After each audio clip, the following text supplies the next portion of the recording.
విక్రమ్ టీవీకి సబ్స్క్రైబ్ చేయండి. Subscribe to Vikram TV. Subscribe to Vikram TV. Subscribe to Vikram TV. Subscribe to Vikram TV. Please like, share and subscribe to Vikram TV.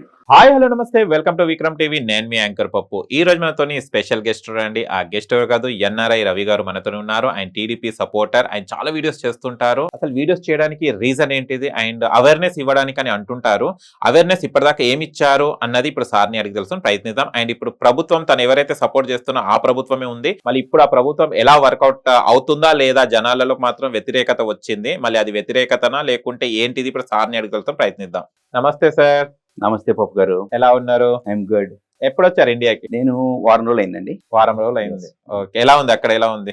బాగుందండి, అంతా బాగానే ఉంది. పెళ్లిళ్ళు, friends కలవడానికి వచ్చాను.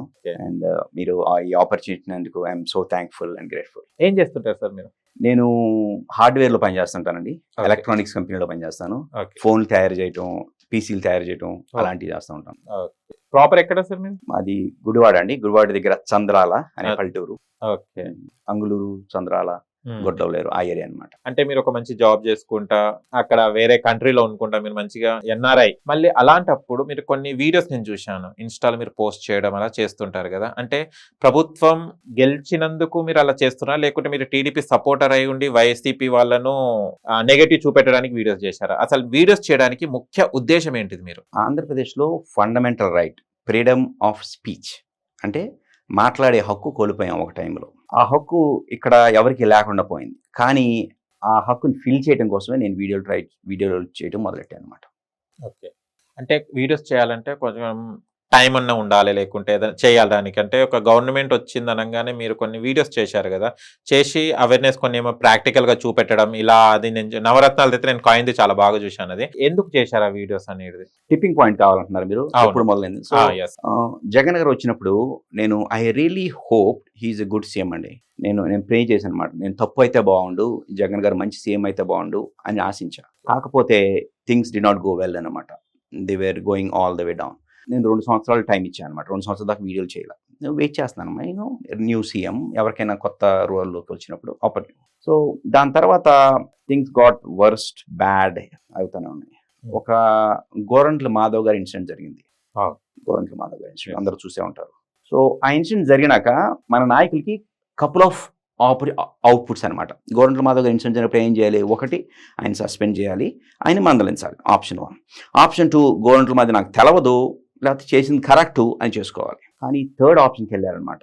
ఏంటంటే వేరే వాళ్ళ క్యాస్ట్లకి రిలేషన్ పెట్టి గోరంట్ల మాధవ్ గారికి మీద అటాక్ చేస్తున్నారు అని చెప్పారు. అంటే ఇలా ప్రజల్ని డివైడ్ చేసే పాలిటిక్స్ హిట్లర్ చేశాడు.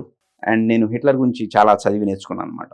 నేను ఆ చదివినన్నిటికీ ఉపయోగం లేదు అనిపించింది. నాకు ఈ నాలెడ్జ్ తెలిసి కూడా నేను జనాలకు చెప్పలేకపోతున్నాను అని భావించా.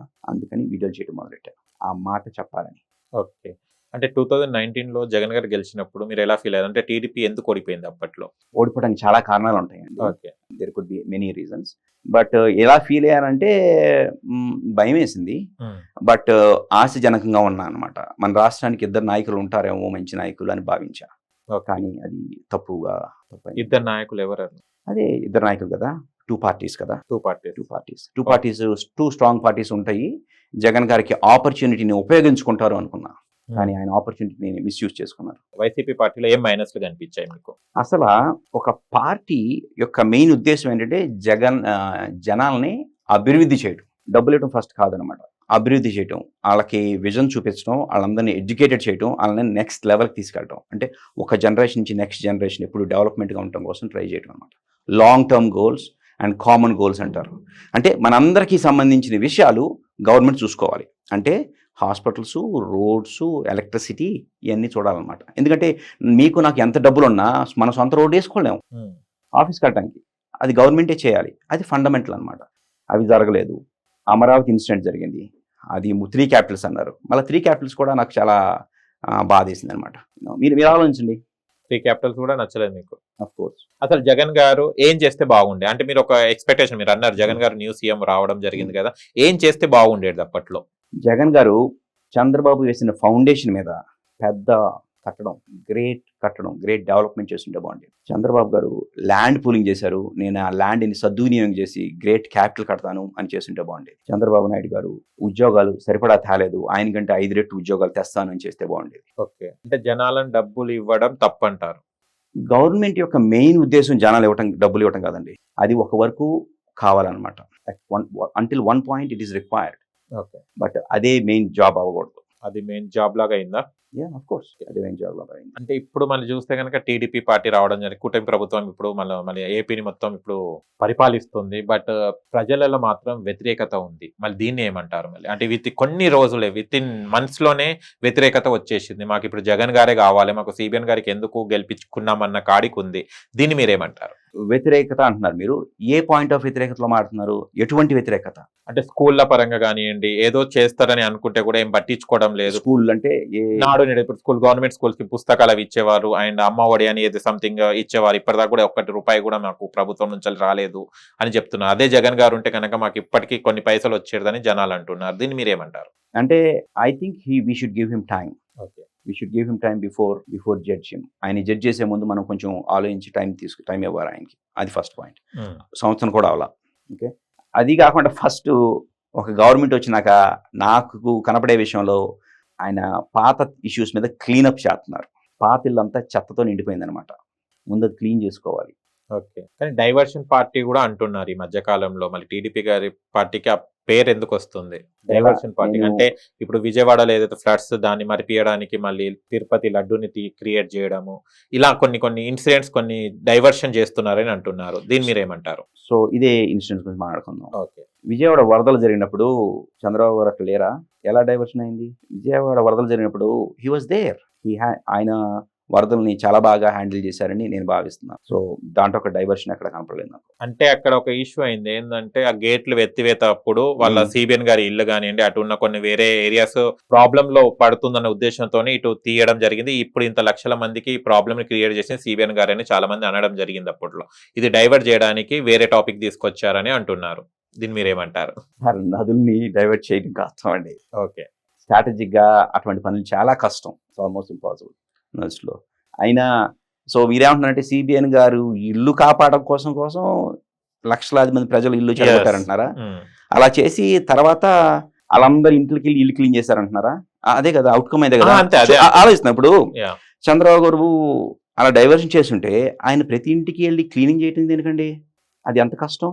ఫ్లడ్స్ చేస్తే ఆయనకే కదా నష్టం. మెయిన్ డెవలప్మెంట్ మానేసి ఫ్లడ్స్ డిజాస్టర్ రికవరీలో పడాలి కదా, అది చేశారు కదా. So how can this be logically connected? మీరేమంటే ఆయన పొడుచుకుంటున్నారు అంటున్నారు. చాలా వరకు అదే వచ్చింది. అంటే అదే చెప్తున్నాను, వస్తుందండి. Of course anything can come, right? మాటలు వీడియో, అది మాటలు ఈజ్ మన గాలి ఎడి తిప్పుతాడు, మాటలు తిరుగుతాయి. సో ఎవరైనా అనొచ్చు. ఒకటి అనడంలో అంటే కొంతమంది అనేది ఏంటంటే ఈవీఎం మిషన్లు ట్రాంపరింగ్ జరిగింది అని చెప్తున్నారు. దీన్ని మీరు ఏమంటారు? అంటే ఈవీఎం మిషన్ ద్వారానే వాళ్ళ సిబిఎన్ గారు గెలవడం జరిగింది. అండ్ ఎక్కడ కూడా సభలు పెడితే కూడా మంది రాని వాళ్ళు ఇంత మెజారిటీతో ఎలా గెలిచారు వీళ్ళు, అండ్ ఇన్ని సీట్లు ఎలా వస్తాయి వీళ్ళకని క్వశ్చన్ చేయడం జరుగుతుంది. దీని మీద మీరు ఏం చెప్తారు? సో ఫస్ట్ ఆఫ్ ఆల్ ఇలాంటివి చాలా ఉంటాయండి. ఇలాంటివి అన్ని వస్తూ ఉంటాయి. ఫస్ట్ మనం అడగాల్సింది ఏంటంటే దీని వెనకమాల డేటా ఉందా, మీరు ఎవరైనా ప్రూవ్ చేయగలుగుతారా అని అడగాలి. ఫస్ట్ ఆఫ్ ఆల్ అది ఫెయిల్ అయిపోతుంది, ఏమి ప్రూవ్ చేయలేమంటారు. ఓకే, సెకండ్ ఏంటంటే మనం సైకలాజికల్ వేలో ఆలోచించాలి దీనికి. ఎప్పుడైనా ఎవరికైనా ఇలాంటివి జరిగినప్పుడు, ఓడిపోయినప్పుడు ఫస్ట్ ఏమంటారంటే నాది కాదు అనే చెప్తారు. ఫర్ ఎగ్జాంపుల్ పరీక్ష రాసి ఫెయిల్ అనుకోండి, పరీక్ష రాసి ఫెయిల్ అయితే ఏమంటారంటే ఇన్విజిలేటర్ తప్ప అంటారు, పిల్ల అంటారు. అలాగే question paper outside syllabus వచ్చిందంటారు. ఇదే మైండ్ సెట్ అనమాట. ఒకసారి ఓడిపోయినప్పుడు నేను తప్పు చేశాను కాబట్టి ఓడిపోయాను అనే విషయం తెలుసుకోవడం చాలా కష్టం. అందుకని పక్కన మంచి చేశాడు అందుకు గెలిచాడు అని చెప్పుకోవడం కూడా కష్టం అనమాట. అందుకని మిడిల్ గ్రౌండ్ లో చెప్తాం ఆడు ఎదురాడు కాపీ కొట్టాడు అని. అది జనరల్ సైకాలజీ, అన్నిసార్లు జరుగుతుంది. తెలుగుదేశం రాష్ట్రం ఓడిపోయినప్పుడు కూడా ఇదే మాట్లాడుతున్నారు తెలుగుదేశం వాళ్ళు కూడా. The EVM strategy. మీరేమంటారు ఈ ఆన్సర్ కి? What you think? దేనికి సార్? ఇదేనండి నేను చెప్పాను కదా, సైకలాజికల్ ఆస్పెక్ట్ చెప్పాను. నెక్స్ట్ కాపీ కొడతాం ఈ ఎగ్జాంపుల్ చెప్పాను. నెక్స్ట్ ఈ ఈవీఎంకి డేటా లేదని చెప్పాను. మీరేం ఫీల్ అవుతున్నారు? ఐ వాంట్ టు హియర్ మేము చూసిన ప్రకారం ఎక్కడ చూసినా కూడా టీడీపీ ఏదైతే ఉందో చంద్రబాబు నాయుడు సభలకు కానీ పవన్ కళ్యాణ్ గారి సభలకు అయితే జనాలు హీరోగా చూడడానికి చాలా మంది వచ్చారు. సిబిఎన్ గారి సభలకు ఎవరు లేరు. మొన్న రీసెంట్ చూస్తే కూడా ఫ్లడ్స్ వచ్చినప్పుడు కూడా సిబిఎన్ గారు వెళ్ళి అందరినీ పరామర్శిస్తున్నప్పుడు వాళ్ళను వెళ్ళి మాట్లాడేటప్పుడు కూడా జనాలు ఎవరు లేరు. But come to the Jagan గారు ఆ ఫీల్డ్ లో దిగిన తర్వాత చాలా మంది పబ్లిక్ రావడం జరిగింది. అంటే ఈ పబ్లిక్ ఓట్లు వేయలేదా, అంటే ఇది ఏం జరిగింది అనేది చాలా మంది దీన్ని విమర్శిస్తున్నారు, దీన్ని ప్రశ్నిస్తున్నారు. దీన్ని ఏమనండి అంటే నా ఒపీనియన్ పక్కన పెట్టేస్తే మీరు చెప్పండి. ఇది చూస్తే ట్రాలీ చేయాలండి. ఆంధ్రప్రదేశ్ వాళ్ళు జనాలు అందుకున్నంత పిచ్చలు కాదండి. Okay, Andhra Pradesh people are smart. వాళ్ళకి ఓటింగ్ టైం ఎప్పుడో తెలుసు, మూసుకుని కూర్చునే టైం ఎప్పుడో తెలుసు. వాళ్ళు అందుకోసమే చాలా కాలం వెయిట్ చేసి ఓటింగ్ టైంకి బయటకు వచ్చారు.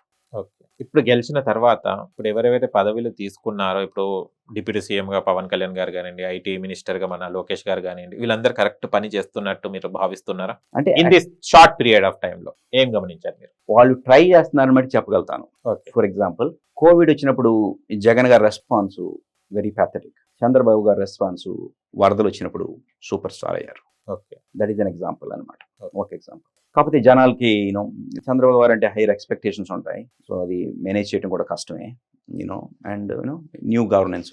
అంటే పవన్ కళ్యాణ్ గారి హెల్ప్ ఎందుకు తీసుకున్నట్టు సిబిఎన్ గారు? ఎప్పుడు కానీ పొత్తులతోనే వస్తారు, సింగిల్ గా ఎప్పుడు రారు. దీనికి మీరు ఏమంటారు సార్? ఎప్పుడు కూడా ఒక పార్టీ కావాలి, సపోర్ట్ కావాలి. మీరేమనుకుంటున్నారు?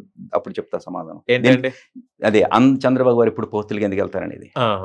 అదే చెప్పండి సార్, మీరు చెప్పండి. ఎందుకంటే వాళ్ళ ఎక్స్పీరియన్స్ అంతా మాది కాదు. ఆయన ఎక్స్పీరియన్స్ అంత ఏజ్ కూడా కాదు మాది. ఎందుకు ఈ ఇద్దరు పార్టీ అంటే పొత్తులతోనే వెళ్తుంటారు ఎందుకు? మీరేమనుకుంటున్నారు చెప్పరా? మేమేమనుకుని చెప్పండి, మీరు చెప్పాలి సార్, మేము కాదు. చంద్రబాబు గారు పొత్తులతో వెళ్ళినందుకే నాకు ఇష్టం అండి. ఎందుకు ఆయన మీద నమ్మకం లేదా ఆ పార్టీ మీద? That's not the point. ప్రపంచంలో చాలా మంది లీడర్స్ ఉన్నారండి. మన ఫ్రీడమ్ ఫైటర్స్ చాలా మంది ఉన్నారు, అవునా? కానీ మహాత్మా గాంధీ ఎందుకు గొప్ప అయ్యారు? ఎందుకంటే మహాత్మా గాంధీ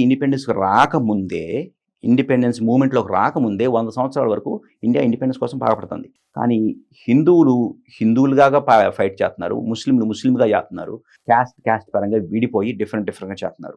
మహాత్మా గాంధీ గారి ఏకైక గ్రేటెస్ట్ అచీవ్మెంట్ ఏంటంటే అందరినీ తీసుకొచ్చి కలిపి ఒక పదం మీద పెట్టారు. అందరినీ కలిపి మనం ఇండిపెండెన్స్ సంపాదించుకుందామని కోalition చేయటం వలనే మహాత్మా గాంధీ గారు ఈరోజు గ్రేట్ లీడర్గా మిగిలిపోయారు. అప్పట్లో ఇండియన్స్ వెళ్ళి అడిగేవాళ్ళు అనమాట, బ్రిటిషర్స్ ఏంటి అందరికీ మీరు స్వాతంత్రం ఇస్తున్నారు కదా, మాకు ఎవరే అని. వాళ్ళేం సమాధానం చెప్పేవాళ్ళు తెలుసా?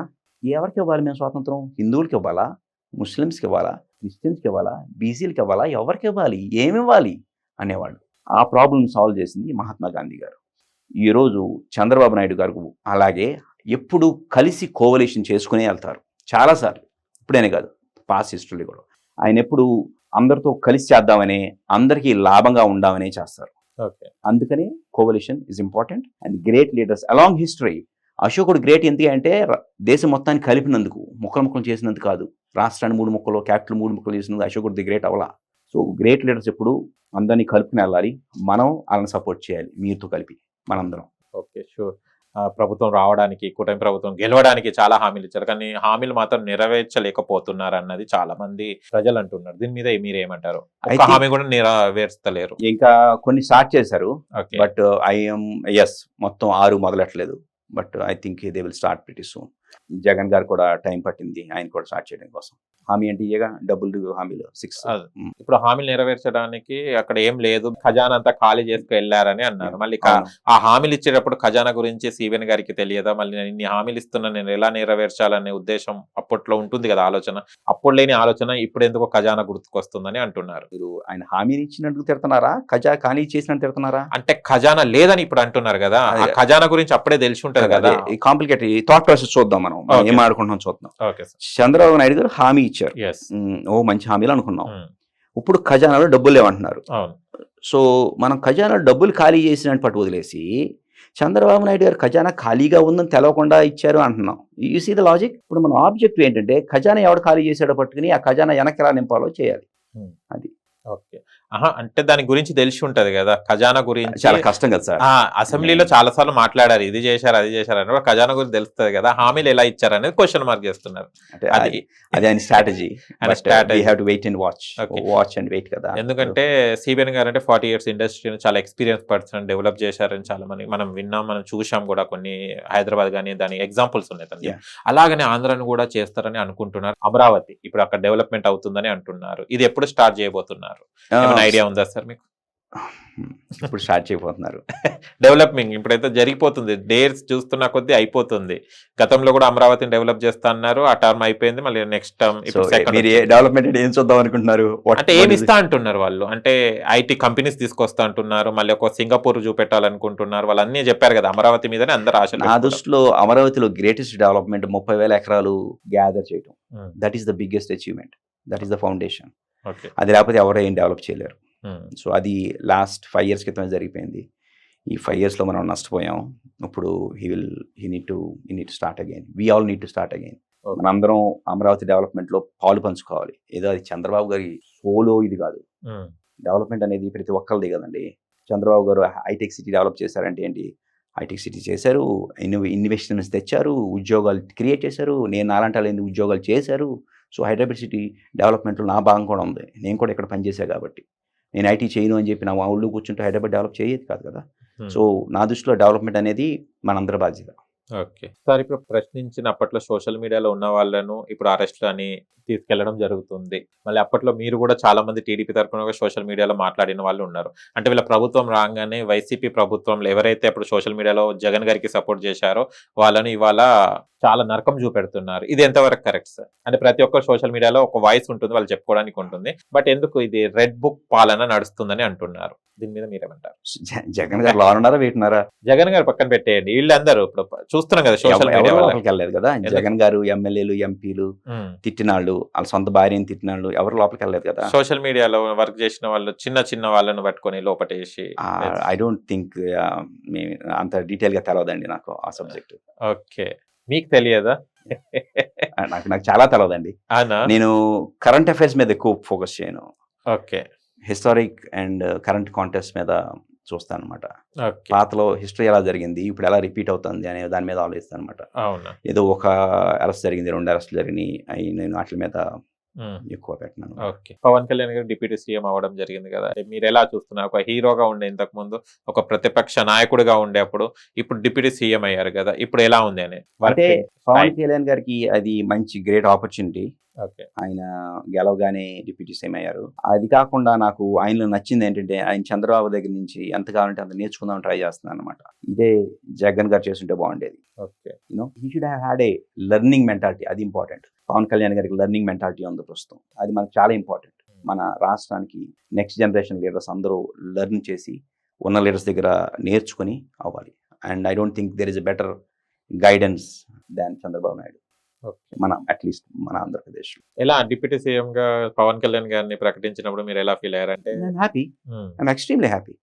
నేను ఆ వీడియోలో చెప్పా, అది డిప్యూటీ సీఎం అనలేదు, బాణం వీడియోలో చెప్పా అనమాట. చంద్రబాబు నాయుడు గారు అరెస్ట్ అయినప్పుడు వీళ్ళ ముగ్గురు ఏ ఫైనాన్స్ మినిస్టర్ ఐటీ మినిస్టర్ అయ్యి వాళ్ళు చేసింది నీకు చేస్తే నీ పని ఏంటి అని. I'm happy that Pawan Kalyan garu deputy CM అయ్యారని. I'm extremely happy. కానీ మీరు ఎలక్షన్స్ ముందే అది చెప్పడం జరిగింది, ఎలా గెస్ చేశారు సార్? ఐ మీన్ నేను పవన్ కళ్యాణ్ గారికి మంచి రోలే వస్తున్నాను అండ్ ఐఎమ్ హ్యాపీ. మనకు కూడా హ్యాపీగా ఉండాలి కదా. యు సీ రైట్, మనకు చంద్రబాబు నాయుడు తర్వాత మంచి లీడర్ రావాలి. అప్పుడు బెటర్ ఇంకా ఏ విధంగా ట్రైన్ చేయగలుగుతారు చంద్రబాబు నాయుడు గారు వేరే లీడర్ని డిప్యూటీ సీఎం ఇవ్వకుండా? మీ మీద ఆలోచించి రాష్ట్రానికి మంచిది కదా. చంద్రబాబు నాయుడు గారు ఆయన పవర్ని పంచుకుంటున్నారు. ఆయన పార్టీలో ఉన్న వాళ్ళకి ఇవ్వకుండా పవన్ కళ్యాణ్ గారికి ఇచ్చారు. That tell something about his character. అదే కోalition, కలిసి పనిచేద్దాం, కలిసి డెవలప్ అవుదాం. నేను చెప్పిన మహాత్మా గాంధీ ఎన్ని కనెక్షన్స్ అనమాట. అండ్ టీడీపీకి అప్పట్లో 23 సీట్లే ఉండేది, ఇప్పుడు భారీ మెజార్టీతో గెలవడం జరిగింది. అంటే ఇది ఎప్పుడైనా ఊహించారా ఇంత మెజార్టీతో గెలుస్తుంది టీడీపీ పార్టీ అని? ఊహించలేదు, కానీ నా వీడియోలో అన్నాను. ఏంటి అంటే ఒక వీడియోలో ఎండింగ్ ఉంటుంది అనమాట, మీరు చూసారు లేదు? ఒక ఆంధ్రాలోనే 9 నెలల్లో ఈ ఎన్టీఆర్ని గెలిపించాం, 30 సంవత్సరాల కాంగ్రెస్ని మటుమాయం చేసాం, 155 సీట్లను వైసీపీని 5 సీట్లకి దించుతాం. అది చెప్పాను, but that wasn't analysis. I'm happy about the results of 11. అదే చెప్పారు, 5 సీట్లకు దించుతామని చెప్పారు. అవును, బట్ అది అది జ్యోతిష్యం అండి. అది జ్యోతిష్యం it's just for inspiring people. నాకే తెలుసు ఎవరికి తెలియదు. డెమోక్రసీలో గ్రేటెస్ట్ థింగ్ ఏంటంటే ఎవరికి ఎన్ని వస్తే ఎవరికి తెలియదండి. That is the greatest thing. It should be like that. అది అలాగే ఉండాలి.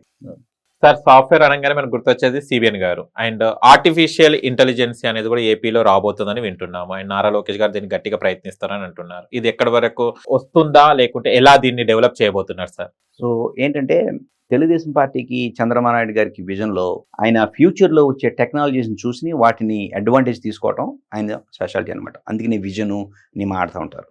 ఫర్ ఎగ్జాంపుల్ హైదరాబాద్లో సాఫ్ట్వేర్ అనగానే మనకి చంద్రబాబు నాయుడు గుర్తొస్తారు. నా ఆశ ఏంటంటే ఆంధ్రప్రదేశ్లో ఆర్టిఫిషియల్ ఇంటెలిజెన్స్ అనగానే లోకేష్ గారు గుర్తు రావాలి. I hope so I hope that really happens. మనందరం లాభపడుతుంది దానివల్ల. ఈ లీడర్స్ ఫ్యూచర్ చూడాలండి. నాకేమి అని ఆలోచించకుండా ఫ్యూచర్ చూసి ఆ ఇన్ఫర్మేషన్ తీసుకురావాలి. అది చంద్రబాబు నాయుడు గారి ఎక్స్పర్టైజ్. ఫర్ ఎగ్జాంపుల్ ఏంటంటే నా పర్సనల్ స్టోరీ చెప్తాను. ఈ చంద్రబాబు నాయుడు గారు ఏంటి అనేది, నేను బేసిక్గా రైతు బిడ్డనండి. మా తాతగారు, మా డాడీ, మా పూర్వీకులు అందరూ వ్యవసాయం చేసినాడే. చంద్రబాబు నాయుడు అప్పుడులో ఐటీ అనేవాళ్ళు అనమాట, అందరినీ చదివించమని. మా డాడీకి నన్ను ఇంజనీరింగ్ చదివిపెట్టారు. మా చెల్లిని ఇంజనీరింగ్ చదివించాలా, డిగ్రీ చదివించాలా అని ఆలోచించారు. అందరూ అన్నారు ఆడపిల్లకి ఇంజనీరింగ్ ఏంటి, డిగ్రీలో పెట్టండి అన్నారు. కానీ ఆ చంద్రబాబు నాయుడు గారితో ఇన్స్పైర్ అయ్యి ఆయన మాటలు చెప్పి ఆయన మీద బిలీఫ్తో చేసి మా చెల్లిని సాఫ్ట్వేర్లో జాయిన్ చేశారు. మా చెల్లి నాకంటే ముందు అమెరికా వెళ్ళి ఉద్యోగం సంపాదించి ఎక్కువ డబ్బులు సంపాదిస్తాను. చెప్పండి సార్, ఇటువంటి గ్రేట్ స్టోరీస్ జరిగినప్పుడు మనం ఈ కథ ప్రతి ఇంట్లోనూ జరగాలి. ఎందుకంటే పెద్ద కథ ప్రతి ఇంట్లోనూ జరగాలి. మన లీడర్స్ని ఫాలో కావాలి, అడ్వైస్ తీసుకోవాలి. ఓకే, ఇప్పుడు ఏపీలో ఎకనామికల్ గా 5 years ఈ రెవెన్యూ ఎలా జనరేట్ చేయబోతున్నారు సార్? ఎలా ఉండబోతుంది? ఎకనామిక్ గురించి కొంచెం ఆలోచిద్దామండి. ఎకానమీ అంటే ఏంటో చూద్దాం ఏంటో. అప్పుడు మనకి నష్టం ఎలా జరిగింది, చంద్రబాబు నాయుడు గారు జనరల్గా ఎలా చేస్తారు అనేది చూద్దాం. ఓకే, మీకోసం ఒక చిన్న బొమ్మ గీసి పెట్టాను.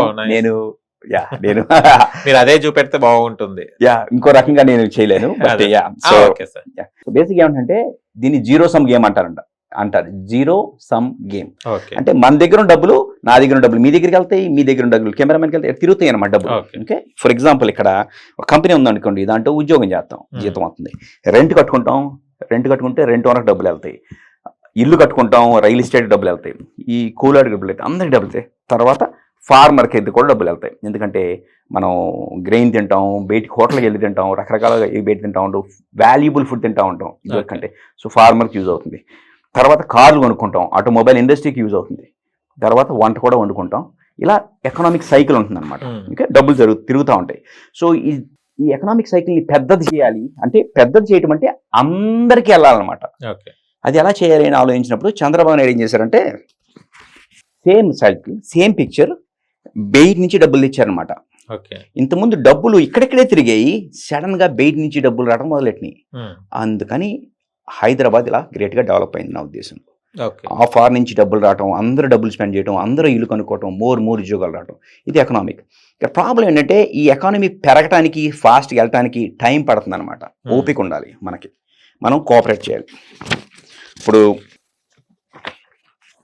ఇది ఎకానమీ పెద్దది అవ్వాలంటే చిన్నదండి, చిన్న ఎకానమీ. అంటే ఉద్యోగాలు ఇవ్వనుకోండి, ఉద్యోగాలు కంపెనీలు లేకపోతే చిన్న ఎకానమీ అంటే రైతులు ఉంటారు, టీచర్లు ఉంటారు, వాళ్ళే డబ్బులు వస్తాయి. తర్వాత బయట నుంచి ఉద్యోగాలు వస్తాయి, సాఫ్ట్వేర్ ఉద్యోగాలు వస్తాయి, పెద్దది అవుతుంది. తర్వాత ఇండస్ట్రీస్ వస్తాయి. సో ఎకానమీ బూమ్ అవుతుంది. కాకపోతే ఎకానమీ స్లోగా వెళ్తుంది అనమాట. అంటే పెద్ద షిప్ అనమాట. షిప్లో ఏంటంటే ఇప్పుడు బ్రేక్ అయితే 3 kilometers తర్వాత అవుతుంది అనమాట షిప్.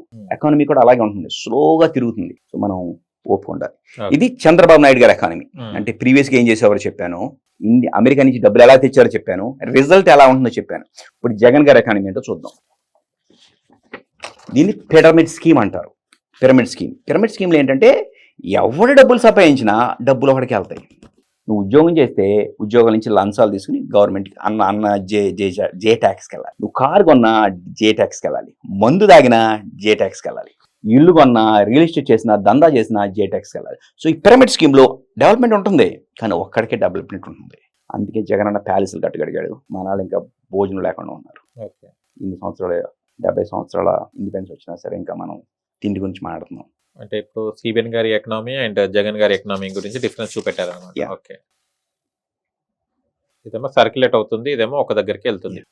సర్క్యులేట్ అయ్యి బయట నుంచి కూడా వస్తాయి అనమాట. అదే అదే బయట నుంచి కూడా వస్తాయి. ఓకే, ఈ So, ఫార్ములా రన్ అవుతుంది. చంద్రబాబు గారి ఫార్ములా ఇదే అనమాట. ఓకే. ఇప్పుడు బయట నుంచి డబ్బులు ఎట్ట తేవాలి అనేది క్వశ్చన్. అవును. దీన్నే ఇన్వెస్ట్మెంట్ అంటారు. చంద్రబాబు గారు ఉన్నప్పుడు ఇది ఎలా తెచ్చారంటే సాఫ్ట్వేర్ ఇండస్ట్రీ ద్వారా తెచ్చారు, బయట నుంచి ఉద్యోగాలు తెచ్చారు. ఇప్పుడు నా కోరిక ఏంటంటే లోకేష్ గారు ఆర్టిఫిషియల్ ఇంటెలిజెన్స్ అని ఉద్యోగాలు తెస్తారని. అందుకనే వీళ్ళందరూ లోకేష్ గారు అమెరికాలో తిరగటం, ఈ అందరితోనూ కొలాబరేట్ అవటం, ఉద్యోగాలు తేవటం ట్రై చేస్తుంది అనమాట. ఓకే, ఇది వీ నీడ్ దిస్. కొంచెం ఓపిక ఉండాలి. నాకేంటి ఎప్పుడు అంత తొందరగా ఆలోచించకూడదు. వస్తుంది, it will come to you, it will come to everybody. Okay. ఎవరి దగ్గర డబ్బులు లేదు కంటే ఒకటి దగ్గర డబ్బులు ఉంటే స్లోగా వస్తాయి కదా అందరికి. అది మనం మైండ్ సెట్ మార్చాలి పీపుల్ కి, జనాలకి. Okay, nice explanation sir. Thank you అండి, థ్యాంక్స్ ఫర్ ఎన్నందుకు thank you. Okay, thank you. Nara Lokesh garu USA tour వెళ్తున్నారు అండ్ కంపెనీస్ ని తేవాలని చాలా ప్రయత్నిస్తున్నారు, ఫండ్స్ ని తేవాలని ప్రయత్నిస్తున్నారు. మీరు లోకేష్ గారిని కలవడం జరిగిందా అండి పర్సనల్ గా? కలిశాను. ఓకే, ఒక 10 minutes మాట్లాడడం జరిగింది. ఏంటంటే నేను లోకేష్ గారితో మాట్లాడినప్పుడు యుఎస్ లో ఉంటాను కదా, అనుకోకుండా ఇంగ్లీష్ వచ్చేస్తా ఉంటున్నమాట. అనుకోకుండా ఇంగ్లీష్ వస్తున్నా సరే ఆయన ఇంగ్లీష్ లో సమాధానం చెప్తున్నాడు, నేను తెలుగులో మాట్లాడుతుంటే తెలుగులో సమాధానం చెప్తున్నారు. నాకు అర్థం కాదు ఏంటి మారుతున్నారు అని. అప్పుడు నాకు ఏమర్థమైందంటే నేను మార్చుకుంటున్నాను అనమాట. నేను ఆయనతో తెలుగులో మొదలెడుతున్నా కానీ అనుకోకుండా ఇంగ్లీష్ లోకి వెళ్ళిపోతుంది, ఆయన ఇంగ్లీష్ లో వాడుతున్నాను అనమాట. మనం ఎప్పుడు అనుకుంటాం కదా యూత్ ఉండాలి, ఎడ్యుకేటెడ్ యూత్ ఉండాలి మన మినిస్టర్లని. లోకేష్ కంటే యూత్ ఎవరు ఉంటారు? స్టాన్ఫర్డ్ లో చదివిన వాళ్ళకంటే ఎడ్యుకేటెడ్ ఎవరు ఉంటారండి? I think it's the perfect timing. I mean all we need is జనాల నుంచి కొంచెం సపోర్ట్ పేషెన్స్ ఉంటే ఐ థింక్ బాగా జరుగుతుంది అనుకుంటున్నాను. Okay, Lokesh is very ideal for us. మళ్ళీ మనకి ఇన్వెస్ట్మెంట్ లను రెడీ చేస్తున్నారని చెప్పడం జరిగింది. ఎంతవరకు ఇది సక్సెస్ అవబోతుంది అనుకుంటా? అంటే ఇన్వెస్ట్మెంట్ ట్రై చేస్తూ ఉంటారండి. ట్రై చేస్తూ ఉంటే జనాలు బేసిక్ గా ఒక ఇన్వెస్ట్మెంట్ రావాలంటే 4-5 ఉండాలండి. ఒకటి రోడ్లు ఉండాలి, రోడ్లు లేకపోతే ఆఫీసులకి ఎవరు రాలేడు. కరెంట్ ఉండాలి, గవర్నమెంట్ సపోర్ట్ ఉండాలి. ఇవన్నీ చేసేస్తున్నారు ఆల్రెడీ. నెక్స్ట్ ఇవన్నీ జరుగుతున్నాయి అని చెప్పి అందరికి వెళ్ళి చెప్పాలి. చెప్పేటప్పుడు అందరూ లొకేషన్ చూసినప్పుడు ఆయన స్టాన్ఫర్డ్లో చదివారు, ఆయన ఐటీ మినిస్టరు, ఆయన ఎడ్యుకేషన్ మినిస్టరు, అన్ని పవర్ ఉంది, ఆయన చేయగలుగుతారు అని ఆయన నమ్మకం చూపిస్తున్నారు. So I'm very hopeful that these things will take off very well. Okay, కాకపోతే మనం ఆల్రెడీ మన ఇల్లంతా ఎలుకలు దోసేసి ఉంది. ఆ ముందు ఎలుకలు క్లీన్ చేసుకున్నాకే అవుతుంది కదా పని. అందులో ఏమంటున్నాను, ఇల్లు క్లీన్ చేయాలి ముందు. ఇప్పుడు ఏపీకి 3 pillars అంటున్నారు సార్. ఆ 3 pillars ఎవరు అండ్ ఎలా వర్క్ చేయబోతున్నారు? సో ఇదేనండి ఇంతకుముందు అన్నట్టుగా చంద్రబాబు నాయుడు గారి స్ట్రెంగ్తే యూనిఫికేషన్, అందరినీ కలుపుకొని పని చేయించుకోవటం అనమాట. That is his administrative style. Okay, ఇదివరకు ఆయన ఒక్కళ్ళే పనిచేసేవారు, అంటే మినిస్టర్లు అందరూ పనిచేసేవాళ్ళు. కానీ ఇప్పుడు మనకి అదృష్టవశాత్తు పవన్ కళ్యాణ్ గారు ఉన్నారు, విలేజెస్ ని చూసుకుంటున్నారు, లోకేష్ గారు ఉన్నారు, ఇన్వెస్ట్మెంట్స్ చేస్తున్నారు, మెయిన్ అడ్మినిస్ట్రేషన్ చంద్రబాబు నాయుడు చేస్తున్నారు. I think this will be more efficient and power distribution. And ఎవరు ఉద్యోగం వాళ్ళు బాగా చేస్తున్నారనిపిస్తాను నాకు. మొన్న పవన్ కళ్యాణ్ గారు కూడా ఏదో నీళ్లు బాగాలేదంటే ఇమీడియట్ గా ఫిక్స్ చేశారు గుడివాడ ఏరియాలో. అగైన్ చెప్పినట్టే మనం ఒకళ్ళమే సక్సెస్ కావాలేమండి. It's really hard. అంతా ఒకళ్ళమే తెలియలేము. మీకు తెలుసో లేదో, ఇట్స్ రియల్లీ హార్డ్. ఇప్పుడు ఈ చరిత్ర చూసుకున్నా సరే, నరకాసుని చంపడానికి సత్యభామ కృష్ణులు కలిశారు, రావణాసుని చంపడానికి హనుమంతుడు రాముడు కలిశారు. ఎక్కడ గ్రేట్ థింగ్స్ ఎక్కడ ఒక్కడి వాళ్ళు ఎప్పుడు అవ్వలేదండి, అందరూ కలిసే చేశారు. And I'm very hopeful for this to happen. Okay sir, ఏపీలో క్యాపిటల్ ని డెవలప్ చేయకపోవడానికి రీజన్ ఏంటిది? ఎందుకు డెవలప్ చేయలేకపోతున్నారు? గత ప్రభుత్వం కూడా డెవలప్ చేయలేకపోతున్నారు, ఈ ప్రభుత్వం డెవలపింగ్ కోసం ముందు అడుగేస్తున్నారు. గతంలో ఎందుకు డెవలప్మెంట్ ఎందుకు కాలేదు? ఏంటంటే హైదరాబాద్ ఎంత డెవలప్ అయినా సరే చంద్రబాబు నాయుడు పేరు ఎంతో కొంత ఉంటుంది ఆయన చేసినట్టు. ఇప్పుడు అమరావతి డెవలప్మెంట్ ఆయన సాధించారు, మొదలెట్టారు కాబట్టి అమరావతి డెవలప్మెంట్ జరిగినా సరే ఆయనకి పాత్ర వస్తుంది, ఆయనకి నేమ్ వస్తుంది. సో ఇది జగన్ గారికి ముందు గొయ్యా వెనకమాల నువ్వు ఎలా తయారైంది. ఆయన అమరావతి డెవలప్ చేశారు అనుకోండి, చంద్రబాబుకి వెళ్తుంది. సో ఏం చేయాలి, ఆయన డెవలప్మెంట్ చేయకుండా ఉండాలి. డెవలప్మెంట్ చేయలేదనుకోండి జనాలు ఊరుకోరు. అందుకని ఏం చేయాలి, అమరావతి లేకుండా చేయాలి. అమరావతి లేకుండా చేయాలంటే 3 క్యాపిటల్స్ ప్రపోజ్ చేయాలి. అందుకని 3 క్యాపిటల్స్ ప్రపోజ్ చేశారు. 3 ఎందుకని, 4 ఎందుకు కాదు, 5 ఎందుకు కాదు కూడా చెప్పగలుగుతా. 2 ఎందుకు కాదు, ట్రాన్స్ఫర్ చేయించుకోడు. ఏపీలో క్యాపిటల్స్ ని ఎందుకు డెవలప్ చేయలేకపోయారు సార్ గత ప్రభుత్వం? అండ్ ఈ ప్రభుత్వం చేయాలని చాలా తాపత్రయపడుతుంది, స్టెప్స్ వేస్తున్నారు. అంటే గతంలో ఎందుకు జరగలేదు, ఇప్పుడు జరుగుతుందా అని నమ్మకం ఏమైనా ఉందా సార్? మనం ఈ క్యాపిటల్ గురించి ఆలోచించాలండి. ఏంటంటే మనం చంద్రబాబు నాయుడుకి జగన్కి లాభం ఏంటి, క్యాపిటల్స్ ఎందుకు ఇలా చేశారు గేమ్ వీళ్ళు అనే విషయం మనం చూద్దాం. Okay. ఇప్పుడు ఆ హైదరాబాద్ని చాలా మంది డెవలప్ చేశారు.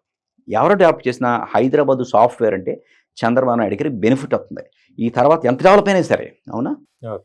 ఇప్పుడు అమరావతి చంద్రబాబు నాయుడు గారు స్టార్ట్ చేశారు ల్యాండ్ పూలింగ్ చేసి. ఇప్పుడు అమరావతి ఎంత దూరం వెళ్ళినా చంద్రబాబు నాయుడు గారికి ఎంతో కొంత పేరు వస్తుంది. ఈ విషయం జగన్ గారికి ముందు నొయ్య వెనకాల గొయ్యేలా తయారైంది. Okay. ఫర్ ఎగ్జాంపుల్, ఇప్పుడు జగన్ గారు పవర్లో రాగానే అమరావతి డెవలప్ చేశారనుకోండి, చంద్రబాబు నాయుడికి లాభం అవుతుంది, ఆయనకి లాభం వస్తుంది. డెవలప్ చేయలేదనుకోండి, జగన్ గారికి నష్టం వస్తుంది. కానీ చంద్రబాబు నాయుడు లాభం రాకుండా ఏం చేయాలి అంటే అమరావతి లేకుండా చేయాలి. అమరావతి లేకుండా చేయాలంటే 3 క్యాపిటల్స్ ప్రపోజ్ చేయాలి. 3 క్యాపిటల్స్ ప్రపోజ్ చేస్తే ఏ క్యాపిటల్ డెవలప్ చేయవసరలా, అది అని చెప్పుకోవచ్చు. ఈ వల్ల 3 క్యాపిటల్స్ వల్ల రాష్ట్రానికి నష్టం, ప్రజలకు నష్టం, చంద్రబాబు నాయుడు గారికి నష్టం, జగన్ అన్నకి ఏమాత్రం నష్టం ఉండదు. అంటే జనాలు గమనించారు కాబట్టి ఇప్పుడు నష్టపోయారు. కానీ ఆ టైంలో ఆయన అనుకున్నారు 3 క్యాపిటల్స్ అంటే జనాలు ముగ్గురుగా కొట్టుకుంటారు, సంబంధం లేకుండా పోతుంది అని. ఏది డెవలప్ చేయలేదు కదా. 3 క్యాపిటల్స్ ఎందుకు సార్ అసలు? ఇది మంచి క్వశ్చన్. 3 ఎందుకని? ఇప్పుడు మల్టిపుల్ ఆప్షన్స్ ఉన్నాయి. Okay. ఒకటి, క్యాపిటల్ మార్చొచ్చు. క్యాపిటల్ మార్చితే ఏమవుతుందంటే రాష్ట్రం 2గా విడిపోతుంది. ఈ క్యాపిటల్ ఒకళ్ళు, ఈ క్యాపిటల్ ఒకళ్ళు. సో సగం ఓటేసుకుంటారు. అప్పుడు జగన్కు లాభం లేదు కదా. సగం అంటే ఏముంటుంది? అలాగే క్యాపిటల్ మార్చినా 2 క్యాపిటల్ పెట్టినా జనాలు 2గా విడిపోతారు. దాంట్లో లాభం లేదు. 50% ఓట్లు జగన్కి, 50% చంద్రబాబు అవుతాయి. కానీ మనం 3 ముక్కలు చేసామనుకోండి, ఒక ముక్క చంద్రబాబు నాయుడుకు ఉంటుంది, మిగతా 2 ముక్కలు జగన్ అన్నకి వెళ్తుంది. 3 ముక్కలు. అప్పుడు ఆయన ప్లాన్ ఏమనుకుంటున్నారండి, ఆయన ఏమి అయ్యి ఉండవచ్చు అంటే, ఈ 3 ముక్కలు చేస్తే 2 ముక్కలు నాకెట్టాగో ఓటేస్తారు జగన్కి, ఆ ఒక ముక్క చంద్రబాబు నాయుడుకి ఓటేసినా సరే నేనే గెలుస్తాను అని అంచనా వేశారు. ఇప్పుడు ఇది 3 ముక్కలు చేశాం కదా, 4 ముక్కలు చేశాను అనుకోండి, 2 అయిపోతున్నాయి, ఉపయోగం లేదు. చేస్తే 3 చేయాలి లేదా 5 చేయాలి. అందుకని ఆయన స్ట్రాటజీగా 3 క్యాపిటల్స్ అన్నారు. అదృష్టవశాత్తు ఆ 3టిని ఆయన చెడగొట్టేశారు. ప్రజలు ఈ విషయం తెలుసుకోగలిగారు 3 క్యాపిటల్స్ అనేది ఒక అన్యాయం అని. అందుకని ఆయన ఓడిపోయారు అనమాట. ఇప్పుడు అందరూ అంటారు క్యాపిటల్ మాకు కావాలంటారు, అవునా? చూడండి, వైజాగ్ క్యాపిటల్ అంటే ఎలా ఉండేది చూడండి. వైజాగ్ క్యాపిటల్ అంటే వైజాగ్ ప్రజలు వాళ్ళ భూములు ఇచ్చి ఉండేవాడు. వైజాగ్ ప్రజలు వాళ్ళ భూములు ఇచ్చినా సరే ఈరోజు జగన్ అన్న 3 క్యాపిటల్స్ అనేవాడు. అంటే ఈరోజు అమరావతి రైతులకు బదులు వైజాగ్ రైతులు రోడ్ల మీద ఉండేవాళ్ళనమాట. మీరు ఒప్పుకుంటారు ఈ పాయింట్? సార్, పులివేందుల క్యాపిటల్ అయినా సరే జగన్ అన్న మార్చేవారు. ఎందుకు? 3 క్యాపిటల్స్ ఉంటే 3 ముక్కలుగా అయిపోతుంది, 2 ముక్కలు ఆయనకు వస్తుంది, ఒక ముక్క ఓట్లు సిబిఎన్ గారికి వస్తుంది. ఇది మేకింగ్ సెన్స్ అండి? ఇది గేమ్ అంతా అంటే ఈ గేమ్ ఇలా ప్లాన్ చేశారన్నట్టు. అంటే నాకేం చెప్పలేదు ఆయన. నేను గేమ్ చరిత్రలో చాలా మంది చేశారండి. సో ఇదే గేమ్ ని జగన్ అన్న మళ్ళా చేశాడు. నేను చరిత్ర కొంచెం ఇష్టం కాబట్టి నాకు ఈ గేమ్ క్లియర్ కనపడింది అనమాట. అందుకే నేను వీడియో చేసి గేమ్ బయట పెడదాన్ని ట్రై చేశాను. ఇది ఉందన్నమాట. మీరేనండి సార్, క్యాపిటల్ ఎక్కడ చేసినా నష్టపోయేవారు. వైజాగ్ రైతు రోడ్డు మీద ఉండేవాళ్ళు, పులివేందుల రైతులు కూడా రోడ్డు మీద ఉండేవాళ్ళు. మీరు చెప్పండి. You see right. అంటే ఇప్పుడు మళ్ళీ సిబిఎన్ గారు ఎన్ని క్యాపిటల్స్ సార్? అవే 3 అంటున్నారు కదా. 3 క్యాపిటల్స్ అంటలేదు కదా, 3 డెవలప్మెంట్ ఏరియాస్ అంటున్నారు అనుకుంటా. క్యాపిటల్స్ అంటలేదండి.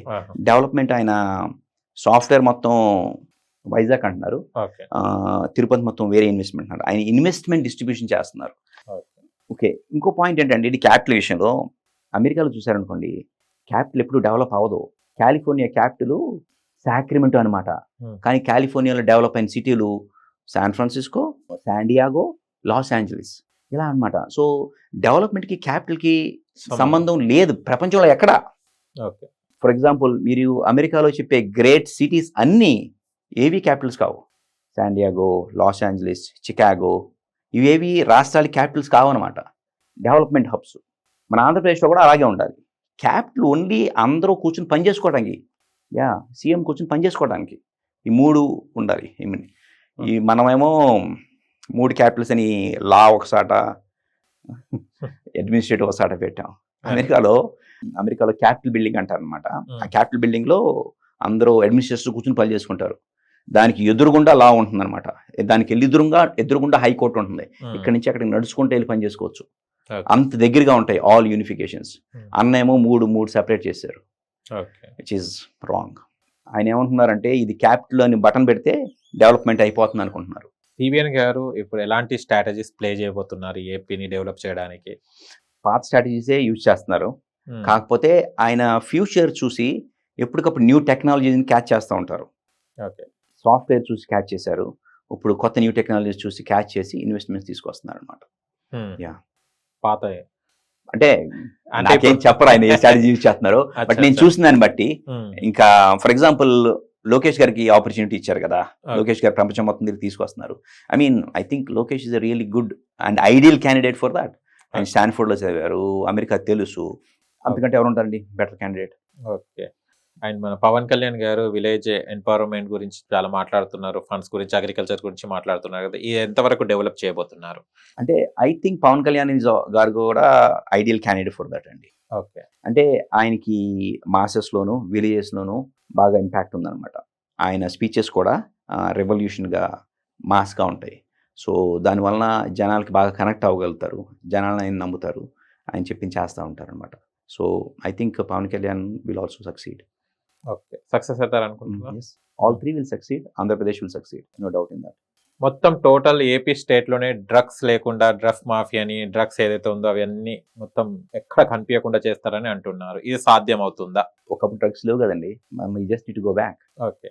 సో డ్రగ్స్ గురించి ఒక ఇంట్రెస్టింగ్ ఉందండి. ఓకే. మనము పొలిటీషియన్స్ యొక్క కరప్షన్ ట్రెండ్ చూసాం అనుకోండి, దానికి ఒక ట్రెండ్ ఉందన్నమాట.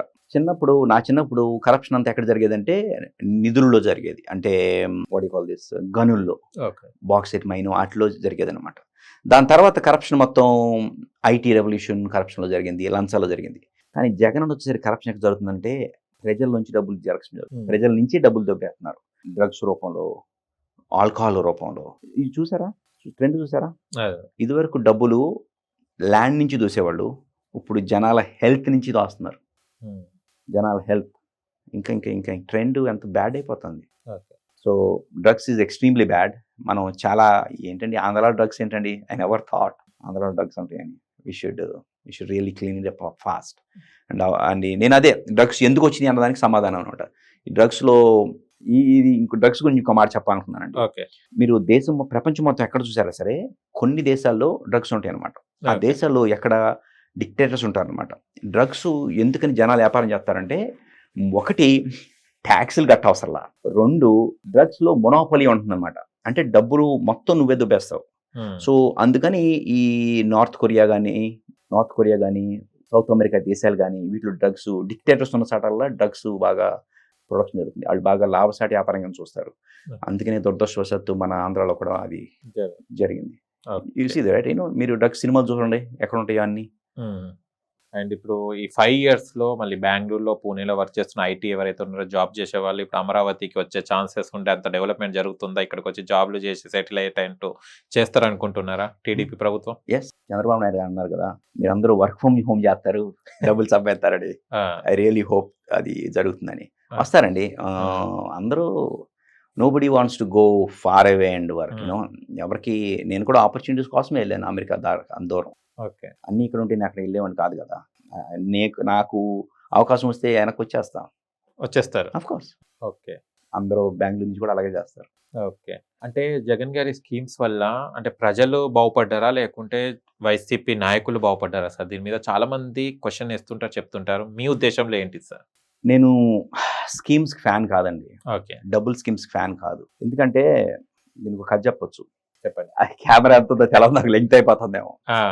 ఇప్పుడు ఇండియా ఇండిపెండెన్స్ వచ్చిన తర్వాత మొహమ్మద్ అలీ జిన్నా వచ్చి ముస్లిమ్స్ అందరికీ వేరే దేశం కావాలి అన్నాడు. ముస్లిమ్స్ అందరూ రిలేటివ్గా పాకిస్తాన్, బంగ్లాదేశ్ ఏరియాలో ఉన్నారు, అందుకని తీసేసుకున్నారు. తర్వాత అంబేద్కర్ గారు దళితులకి ఎలా న్యాయం జరగాలి అని ఆలోచించారు. దళితులందరికీ సెపరేట్ కంట్రీ ఇవ్వలేరు కదా, అందరూ డిస్ట్రిబ్యూటెడ్ ఉన్నారు, ఇవ్వలేరు. అప్పుడు అందరిని అనమాట, దళితులందరికీ ఇది ఎందుకని, దళితులకు న్యాయం చేయడం కోసం అందరికీ డబ్బులు పంపించేద్దాం అన్నారు. అంబేద్కర్ దానికి ఒప్పుకోలా. ఎందుకంటే ఆయనకి తెలుసు డబ్బులు పచ్చింది కానీ డబ్బులు పోతాయి అని. అంబేద్కర్ రెండు PhDలు ఉన్నాయండి ఆయనకి. Is a great candidate. అప్పుడు ఆయన ఆలోచించి రిజర్వేషన్ అనే స్కీమ్ తీసుకొచ్చారు. కింద నుంచి పైకి తీసుకెళ్లాలంటే డబ్బులతో తీసుకెళ్దాం, ఆపర్చునిటీతో తీసుకెళ్తాం, అవకాశాలతో తీసుకెళ్తాం. అసలు ఆలోచించండి, మనం అవకాశాల కోసం చూడాలి, డబ్బుల కోసం కాదు. అంటే మీరు ఎవరు బాగుపడ్డారు సార్ దీని మీద ఈ స్కీమ్స్ చెప్పండి. ప్రజలేమో మాకు ఇచ్చారని వాళ్ళు సంతోషపడుతుంటారు, కొంతమంది ఏమో ఇచ్చిన డబ్బు మళ్ళీ టాక్సెస్ రూపంలో ఇలా తీసుకుంటారని చెప్పడం జరిగింది వినికిడి. ఇది ఎంతవరకు? అది నిజమే కదండి. యూనో డబ్బులు మ్యాజిక్ ట్రిక్ లా ఉంటుంది. ఇచ్చినట్టే ఉంటుంది, కింద నుంచి తీసేసుకుంటాం అనమాట. ఇచ్చినట్టే ఉంటుంది, కింద నుంచి తీసేసుకుంటాం. ఇచ్చినట్టే అంటే ఉంటుంది, కింద తీసుకుంటాం. కానీ మీ బ్యాంకులో చూసుకుంటే డబ్బులు ఎక్కడ ఉండవు. డబ్బులు ఏంటి ఉండమాట. ఏంటి ఇచ్చినట్టే ఉందా అన్న డబ్బులు ఇస్తున్నాడు మీరు లేదనుకుంది. ఇంటికి అది సైకిల్ అనమాట. ఈ డబ్బులు తీసుకునేదంతా పెరిగిన బస్ ఛార్జీలు, ఇంటి మీద పన్ను, చెత్త మీద పన్ను రూపంలో ఉంటుంది. ఇంకోటి ఏంటంటే డబ్బులు మారినప్పుడల్లా కరప్షన్ అయ్యే అవకాశం ఉంటుంది. ఒకసారి నుంచి ఇంకోసారి జంప్ చేసినప్పుడల్లా ఇదంతా కనపడకుండా ఉండటానికి మల్టీమీడియాను, పేపర్ని వాడతారనమాట.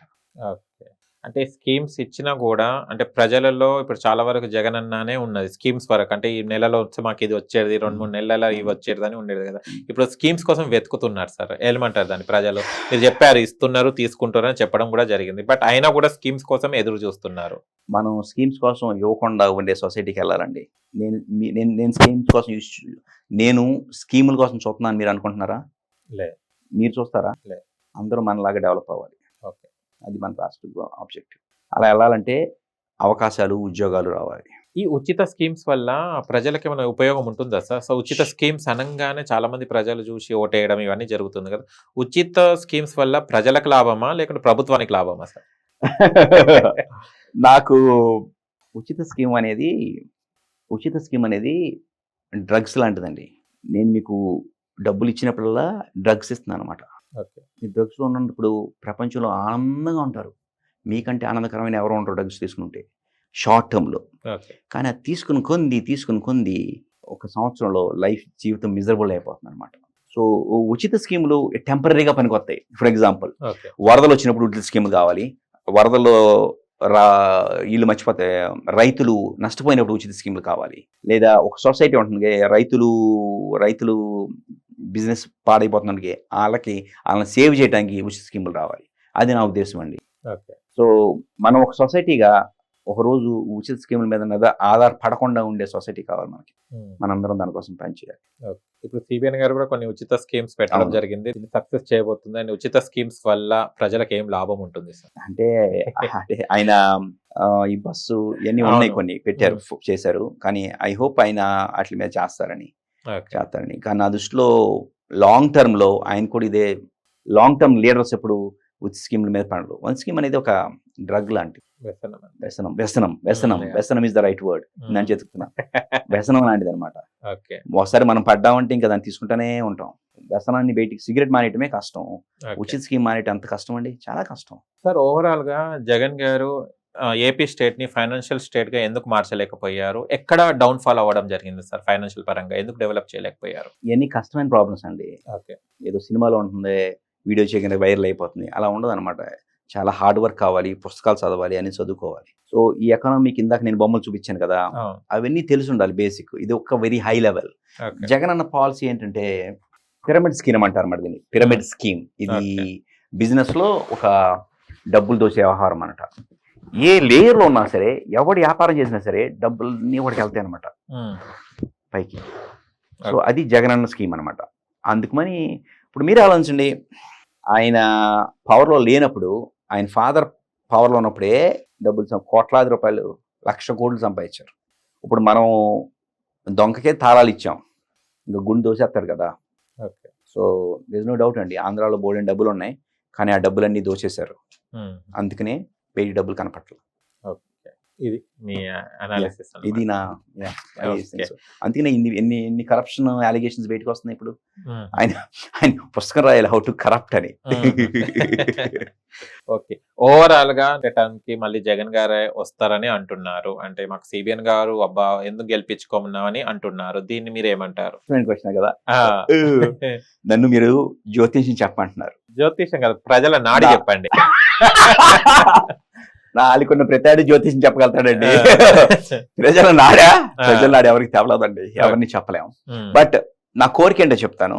నా కోరిక ఆంధ్రప్రదేశ్ లో జనసేన, టీడీపీ మంచి పార్టీలుగా ఎదగాలని కోరుకుంటున్నాను నేను. వాళ్ళిద్దరూ ప్రస్తుతానికి చాలా బాగా అవుట్లుక్ లో ఉన్నారు. జనసేన అందరూ నేర్చుకుందాం ట్రై చేస్తున్నారు. చంద్రబాబు గారు వాళ్ళకి నేర్పుతాను ట్రై చేస్తున్నారు. చంద్రబాబు నాయుడు గారికి గ్రేట్ టీమ్ ఉంది. లోకేష్ సపోర్ట్ ఉంది. ఓకే. ఐ థింక్ మనం ఇలాగే వెళ్తే అడ్డంకులు చాలా ఉన్నాయి అనుకోండి, డబ్బులు లేవు, కానీ ఈ ముగ్గురు టీంతో హైదరాబాద్ డెవలప్ అయింది దానికంటే ఆంధ్రప్రదేశ్ డెవలప్ ఫాస్ట్గా అవుతుందని ఆశిస్తున్నాను. కొంచెం టైం పడుతుంది, కాకపోతే ఓపిక వెయిట్. ఎకానమీ పడవ లాంటిదండి, పెద్ద ఓడ లాంటిది. బ్రేక్ వేసినాక 3-4 కిలోమీటర్ల తర్వాత ఆగుతుంది. స్లోగా తిరుగుతుంది అనమాట. టర్నింగ్ కార్ లాగా ఫాస్ట్గా తిరగలేదు. అది సైకిల్. ఎకానమీ అంటే మనందరం పార్ట్ ఆఫ్ ఇట్. మనం చేయాల్సిందల్లా చంద్రబాబు నాయుడు గారి మాటిని ఆయనకి సహాయపడటం నా ఉద్దేశంలో. ఓకే. సిబిఎన్ గారి గురించి చెప్పాలంటే ఏం చెప్తారు సార్ ఒక మాటలో?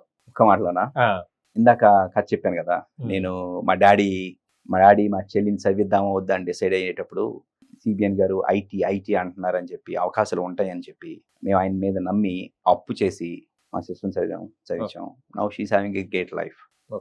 He did change. ఆయన మన జీవితాలను మార్చారు, చాలా మంది జీవితాలను. ఆయన ఇంకా జీవితాలను మార్చాలని ఆశ. నారా లోకేష్ గారి గురించి ఏం చెప్తారు? శాన్ఫర్డ్ లో చదివిన ఆయన పొలిటిక్స్ తోకి వచ్చారు. ఇంకా అంతకంటే మనకి ఇంకేం కావాలి? దురదృష్టవశాత్తు లాస్ట్ టైం నేను రాలేదు, కానీ ఆయన చాలా డైనమిక్ గా ఉన్నారు. నేను పర్సనల్ గా కలిశాను. అంటే పెద్ద లాంగ్ ఇంటర్వ్యూస్ కాదు కానీ, but I'm really happy how he talked. ఫట్ డెసిషన్ తీసేసుకున్నారు. హీ వాజ్ లిజనింగ్, వింటున్నారు, ఇంగ్లీష్ లో బాగా మాట్లాడుతున్నారు. I think is young and dynamic leader. మనకు పాలిటిక్స్ కావాల్సింది అది, ఎడ్యుకేటెడ్, యంగ్ అండ్ డైనమిక్. జగన్లో ఇవన్నీ మిస్సింగే, ఒక యంగ్ తప్ప. అండ్ పవన్ కళ్యాణ్ గారి గురించి చెప్పాలంటే ఏం చెప్తారు? పవన్ కళ్యాణ్ గారు, ఆయన ఎప్పుడు చూసినా మనందరం చంద్రబాబు నాయుడు చూసి నేర్చుకుందాం అంటున్నారు. ఇప్పుడు కూడా so happy about it. So happy and that is what it is required, right? అదేమి మనం చిన్న ఉద్యోగాలే చేయలేము ట్రైనింగ్ కాకుండా. మరి సీఎం కూడా ఎంత ట్రైనింగ్ కావాలి కదా. జగన్ గారు కూడా అది మిస్ అయ్యారు. ఆయన ఎప్పుడు ట్రైనింగ్ లో ఫోకస్ చేయలే. నేను పుట్టగానే నాకు వచ్చేస్తుంది అనుకున్నారు. జగన్ గారి గురించి చెప్పాలంటే ఏం చెప్తారు? జగన్ ఆయన పవర్లోకి ఎప్పుడు రాకూడదని కోరుకుంటున్నాను. లేకపోతే ఆయన తప్పులు తెలుసుకుని మారి రాష్ట్రం కోసం పనిచేస్తే మేమందరం హ్యాపీగా ఉంటాం కూడా. Okay sir, thank you so much. చాలా విషయాలు తెలుసుకుంటాం. Thank you. చూశారు కదా ఫ్రెండ్స్, మీకు గనక మా వీడియో లైక్ చేయండి, షేర్ చేయండి, కామెంట్ చేయండి, సబ్స్క్రైబ్ ఛానల్ గంట సింబల్ టంగున కొట్టండి. నేను మీ యాంకర్ పప్పు. Bye bye.